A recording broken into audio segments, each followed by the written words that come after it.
સુરેન્દ્રનગર જિલ્લામાં જમર અને દેદાદરા ગામના ખેડૂતો આમને સામને આવી ગયા। ખેડૂતોના આ કજિયા પાછળનું કારણ છે નર્મદા કેનાલ।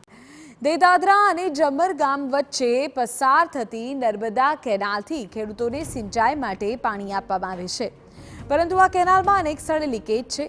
ભ્રષ્ટાચારની ચાડી ખાઈ રહેલી આ કેનાલમાંથી પાણી લીક થાય છે, જે દેદાદરા ગામના ખેડૂતોના ખેતરમાં પહોંચે છે। આથી દેદાદરા ગામના ખેડૂતોએ અરજી કરી કે પહેલા કેનાલનું સમારકામ કરો અને ત્યારબાદ જ કેનાલમાં પાણી આપો, કારણ કે લીકેજવાળી કેનાલમાં પાણી આપવાથી જમીન બગડી રહી છે। ખેડૂતોની અરજીથી કેનાલમાં પાણી બંધ કરી દેવાયું છે અને પાણી બંધ થતાની સાથે જ બે ગામના ખેડૂતો વચ્ચે કંકાસ શરૂ થયો છે।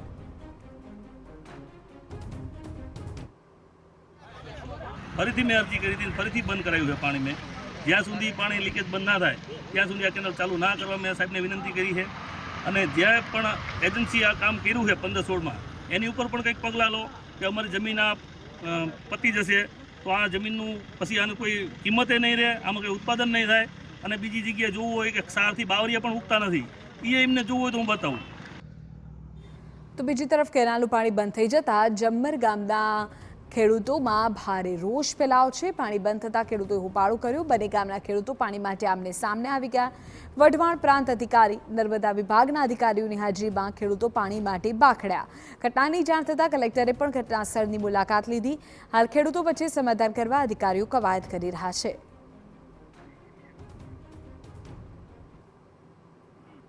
એમના ખેતર બગડે છે, એના કારણે પાણી જવા દેવાની હાલ ના પાડે। હાલમાં રવિ સિઝન તો પતી ગઈ છે, તળાવ ભરવા માટે પાણીની માગણી છે તેમાં, પણ અન્ય વિકલ્પ છે તરીકે બીજી કેનાલમાંથી તળાવમાં પાણી જાય છે।